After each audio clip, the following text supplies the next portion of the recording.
Arts ತೊಗೊಳ್ಬೇಕಂತ ಇತ್ತು ನನಗೆ. But ನಮ್ಮ ಮನೆಗೆ ಸೈನ್ಸ್ ತೊಗೊಂಡ್ರು. ಬಟ್ ಸೈನ್ಸ್ ಬಗ್ಗೆ ನನಗೇನು ಗೊತ್ತೇ ಇಲ್ಲ. ನಾನು ಒಲ್ಲನೇ ಒಲ್ಲ ಅಂದೆ. ನಮ್ಮಮ್ಮ ಬಲವಂತವಾಗಿ ನನಗೆ ಬೀದರ್ನಲ್ಲಿ ಸೈನ್ಸ್ ಮಾಡಿಸಿದ್ರು. ಅದು ಇಲ್ಲಿಂದ ಒಂದು ಇಂಗ್ಲೀಷ್ ಬುಕ್ ಓದ್ಲಕ್ಕೇ ಪರ್ಷನ್ನಾಗಿ ಬೀಳ್ತಿದ್ದೆ. ಅಂಥದಲ್ಲಿ ಸೈನ್ಸ್ ಮಾಡಕ್ಕೆ ಹೋಗಿ ಒಂದೊಂದು ಬುಕ್ 3-3 kg ಅವ. ಅದು ನೋಡಿದ್ರೆ ಚೈನೀಸ್ ಭಾಷೆ ಓದಿದಂಗೆ ಅದ. ನಾನು ಸುಮ್ಮನೆ ಹೋಗಿ ಆಯ್ತು ಸಿಗ್ಬಿದ್ದೀನಿ. ನಮ್ಮಪ್ಪ ಹೆಂಗ ಫೀಸ್ ಕಟ್ಟ್ಯಾನ.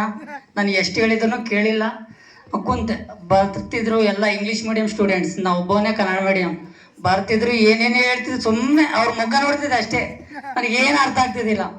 ಹಂಗೆ ಏನಾಯ್ತು, ಫಸ್ಟ್ ಇಯರ್ ನಾ ಪಾಸ್ ಆಗಿ ನಾವು ಅವ್ರು ಪಾಸ್ ಮಾಡ್ರೆ ಗೊತ್ತಿಲ್ಲ. ಆದಮೇಲೆ ಸೆಕೆಂಡ್ ಇಯರ್ ಬಂತು. ಫಸ್ಟ್ ಇಯರ್ ಹಾಲಿಡೇಸ್ ಬಂದೆ. ಬಂದ ತಕ್ಷಣ ಇಲ್ಲಿ ಮನೆಗೆ ಅತ್ತೆ ನನಗೆ ಅರ್ಥ ಆಗಲ್ಲ, ಅದು ವೇಸ್ಟು, ಸುಮ್ಮನೆ ನೀವು ದುಡ್ಡು ಕಟ್ಟಿ ವೇಸ್ಟು, ನನಗೆ ಆಗಲ್ಲ ಅಂತ ಹೇಳಿದೆ. ಅಂದ್ರೂ ಕೇಳಿಲ್ಲ. ಅವಾಗೊಂದು ಈಗಲೂ ಪ್ರಾಕ್ಟಿಕಲ್ ಮಾರ್ಕ್ಸ್ ಒಂದು 10-20 ಕೊಡ್ತಾರೆ, ನಾವು ಇನ್ನೊಂದು 20 ಆದರೆ ಪಾಸ್ ಆಗ್ತೀವಿ ಅಂತ ಹೇಳಿದರು. ನಾನು ಧೈರ್ಯ ಮಾಡಿದೆ, ಒಂದು 10-20 ಮಾರ್ಕ್ಸ್ ತೊಗೊಳಕ್ಕಾಗಲ್ಲ ನನಗೆ ಅಂತೇಳಿ ಮತ್ತೆ ಓದೂ ಅದೇ ಚೈನೀಸ್ ಭಾಷೆ. ಏನೂ ಅರ್ಥ ಆಗಲಿಲ್ಲ. ಅದು ಪ್ರಿಪ್ರೇಟ್ರಿ ಅನ್ನಂಗೆ ಅಲ್ಲಿನ ಪ್ರಿಪ್ರೇಟ್ರಿ ತೊಗೊಂಡ್ರಲ್ಲಿ ಎ ಸೆಕ್ಷನ್ ಅನ್ನೋರು ಹುಷಾರಿದ್ದವರು, ನಂದು ಸಿ ಸೆಕ್ಷನ್. ಬಟ್ ಏನಾಯ್ತಂದ್ರೆ ಎ ಸೆಕ್ಷನ್ ಅವ್ರಿಗೆ ಸಿ ಸೆಕ್ಷನ್ ಅವ್ರಿಗೆ ಬಾಜು ಹಾಕಿದ್ರು.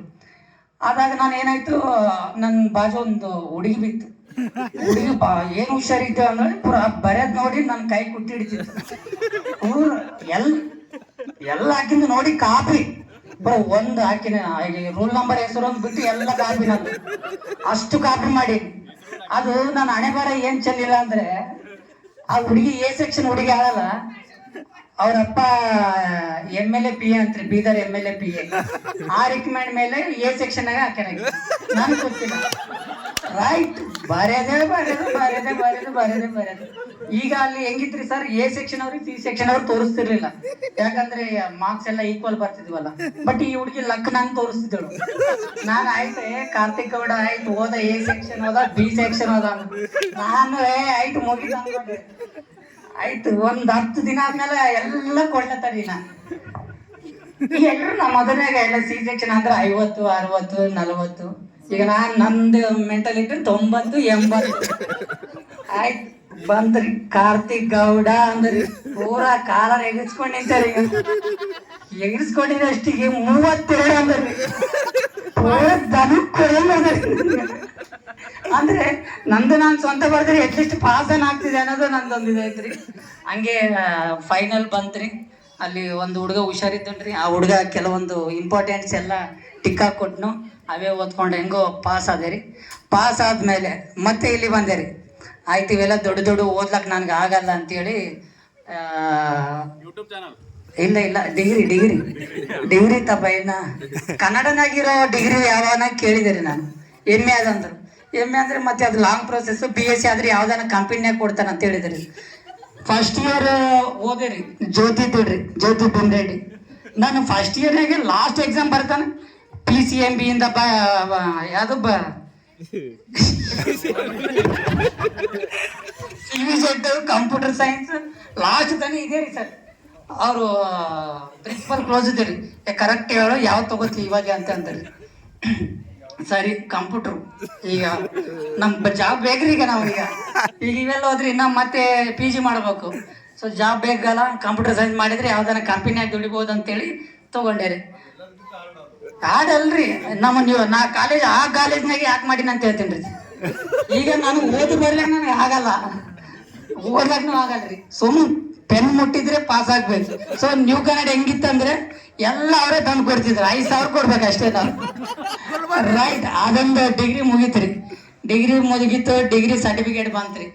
ಇನ್ನ ಜಾಬ್ ಅಂತೇಳಿ ಮುತ್ತೂಟ್ ಫೈನಾನ್ಸ್ನಾಗ ಒಂದು 6 ತಿಂಗಳ ಮಾಡಿದಿರಿ ಸರ್. ಅವ್ನ ಸ್ಯಾಲ್ರಿ ಕನ್ನ ಅವ್ನ ಕಿರಿಕಿರಿ ಭಾಳ ಐತ್ರಿ ಸರ್. ಟಾರ್ಗೆಟ್ ಅವ ಏನಂತಾರ್ರಿ, ಮನೆಗೆ ಹೋಗಿ ಬಂಗಾರ ಇಟ್ಟು ಗೋಲ್ಡ್ ಲೋನ್ ಕೊಡಿಸ್ತಂತನ್ರಿ. ಸಾಲ ಬೇಕಾಯ್ತು ಅವನೇ ಬಂದು ತಗೋತಾನ್ರಿ. ಇದಕ್ಕೆ ಕಿರಿಕಿರಿ ಪಂಚಾಯತ್ ಸರಿಯಾಗಿಲ್ಲ ಅಂತೇಳಿ ನಾನೇ ಓನ್ ಆಗಿ ಫೈನಾನ್ಸ್ ಇಟ್ಟಿನ್ರಿ ಸರ್. ಈಗನೂ ರನ್ನಿಂಗ್ ಆದ್ರಿ. ಹಂಗೆ ಯೂಟ್ಯೂಬ್ ಚಾನಲ್ ಓಪನ್ ಮಾಡಿದ್ದೀರಿ ಸರ್.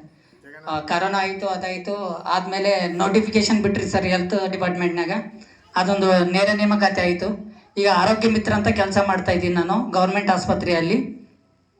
ಈಗ ನಮ್ಮ ಶಾಲೆ ಬಗ್ಗೆ ನಾನು ಹೇಳ್ಬೇಕಂದ್ರೆ ಈಗಿನ ಕಾಲದಲ್ಲಿ LIC ಇನ್ಸೂರೆನ್ಸು ಅವು ಇವು. ಆಗಿನ ಕಾಲದಲ್ಲೇ ನಮ್ಮ ವೆಂಕಟಮ್ಮ ಟೀಚರ್ ಬ್ಯಾಂಕ್ ಇಟ್ಟಿದ್ದೀರಿ ಸರ್. ಎಲ್ಲರೂ ₹2 ₹3 ₹4 ಮೇಡಮ್ ಅವ್ರ ಹತ್ರ ಜಮಾ ಮಾಡ್ತಿದ್ದೆವು. ಆ ಚಿಲ್ಡ್ರನ್ಸ್ ಬ್ಯಾಂಕ್ ರೀ ಸರ್. ಈಗ ಬುಕ್ಕಪ್ ಸರ್ ವಿಷಯಕ್ಕೆ ಬಂದ್ರೆ ಮತ್ತೆ ಮನೆಗೆ ಸಾಲಿಗೆ ಬಂದು ಮನೆಗೆ ಹೋಗ್ತೀವೋ ಡೌಟ್ ಇತ್ರಿ ಸರ್. ಹಂಗ್ ಹೊಡಿತಿದ್ರು ಅವರು, ಪೂರ ಅಲ್ಲಿ ಕಚ್ಚಿ ಹೊಡಿತಿದ್ರಿ ಸರ್, ಅಂತಿದ್ರಿ ಸರ್. ಇದ ವೆಂಕಟರಾಮ್ ರೆಡ್ಡಿ ಸರ್ ಬಗ್ಗೆ ಹೇಳ್ಬೇಕಂದ್ರೆ ಫಸ್ಟ್ ಪೀರಿಯಡ್ ಅಲ್ಲಿ ಸರ್. ಮೊದಲನೇ ಗಂಡ ತಪ್ಪಿಸ್ಕೊಂಡೇವ ಅಂದ್ರೆ ಎರಡನೇದು ನಡೀತೇವ್ರಿ ಸರ್. ಅಲ್ಲಿ ಏನಂದ್ರೆ ಶುದ್ಧರಿ ಸರ್, ಒಂದ್ಸರಿ ಬರಿತಿದ್ದೇವು, ಒಂದ್ಸಲ ಬರಿತಿಲ್ರಿ. ಈ ಸಾಗರ್ ಇನ್ನೊಂದ್ ಇಬ್ರು ಅಂತವ್ರು ಏನ್ ಮಾಡ್ಬೇಕ್ರಿ ಸರ್, ಶುದ್ಧರ್ ಬರ್ಲಾರ್ದವ್ರಿ ಸರ್. ಅದೊಂದ್ ಕಿರಿಕಿರಿ ಸರ್. ಏನೊಂದ್ ಜರ್ರ ತೇಡ ಬಂತಂದ್ರೆ ಸಾರ್ ಕಟ್ಕೆ ಎಬ್ಸಿ ಹೊಡಿತಿದ್ವಿ ಸರ್. ಅದೊಂದೈತ್ರಿ. ಶನಿವಾರ ಬಂದ್ರೆ ನಮ್ಮ ದೇಂದ್ರಪ್ಪ ಸರ್ ಕಿರಿಕಿರಿ ಸರ್. ಅವಾಗ ನಾವು ಜರ್ರ ಸಿನಿಮಾಗಳು ಅವಾಗವಾಗೆ ಬಂದಿದ್ದೀವ್ರಿ. ಜರ ತೆಲಿಗೆ ಎಣ್ಣೆ ಹಚ್ಚಲಿಲ್ಲ ಅಂದ್ರೆ ಇವ್ರ ಮೇಲೆ ಅಂದ್ರಿ.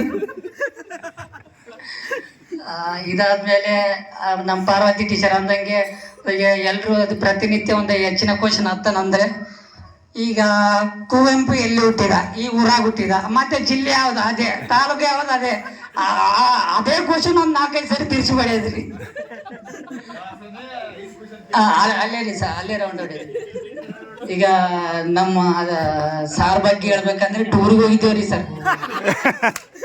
10th ಕ್ಲಾಸ್ನಾಗ ಟೂರ್ ಹೋಗಿದ್ದೇವ್ರಿ ಸರ್ ತಮಿಳ್ನಾಡು.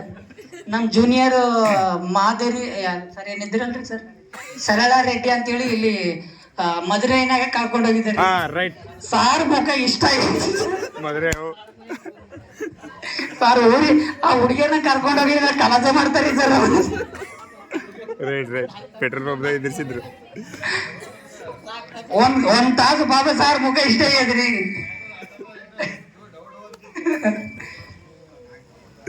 ನಾಲ್ಕು ಬಿಡೋರಲ್ಲಿ. ಇನ್ನು ನಮ್ಮ ರಮೇಶ್ ಸರ್ ಬಗ್ಗೆ ಹೇಳ್ಬೇಕಂದ್ರೆ ನಮ್ 10th ಕ್ಲಾಸಲ್ಲಿ ಭಾಳ ಸಪೋರ್ಟ್ ಮಾಡಿದ್ದವ್ರಿ ಸರ್. ಅವ್ರ ರೂಮ್ನಾಗೆ ಇದ್ದೇರಿ ಸರ್ ನಾ 10th ಕ್ಲಾಸ್ನಾಗ. ಪಾಪ ಅವ್ರು ಕೊಟ್ಟ ಒಂದು ಫ್ರೀನೆಸ್ಗೆ ಒಂದು ಮಿಸ್ ಇದು ಮಾಡ್ಕೊಂಡೇವ್ರಿ. ನ್ಯೂ ಇಯರ್ಗೆ ಹೋಗಿದ್ದೇವ್ರಿ ಸರ್ ಸಾರ್ ಅವ್ರ ರೂಮಿಗೆ. ಎಲ್ಲ ಹೋಗಿ ಚಿಕನ್ ಗಿಕನ್ ಎಲ್ಲ ಮಾಡ್ಕೊಂಡು ಎಲ್ಲಿನ ಭವಾಣಿ ಅಲ್ಲೇ ಬಿಟ್ಟಾಗಿ ಬಂದಿದ್ದೇವ್ರಿ ಸರ್. ಮಗನ ಸಾರ್ ಅವ್ರ ಮಿಸೆಸ್ ಬಂದು ಸಾರ್ ಅವ್ರ ಏನೇನೋ ಪೂಜೆ ಮಾಡ್ಯಾರಲ್ರಿ.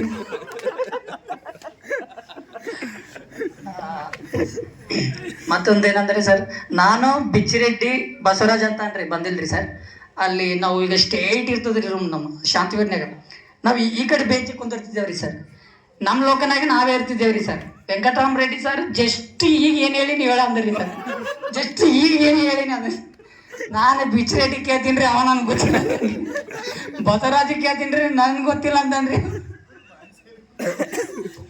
ಇನ್ನೊಂದು ಗೋಡಿಗ್ರಿ ಸರ್, ನಿನಗೆ ಈಗ ಕಾರ್ತಿಕ್ ಎದ್ದೇಳ ಅಂದ್ರೆ ನಾ ಎದ್ದೇಳಲ್ರಿ, ಬಿಚ್ಚಿರೆಡ್ಡಿ ಕಡ್ಲೇತಾರ. ಈ ತರ ಎಲ್ಲ ಮಜಾ ಮಾಡಿದ್ರಿ ಸರ್. Okay, thank you.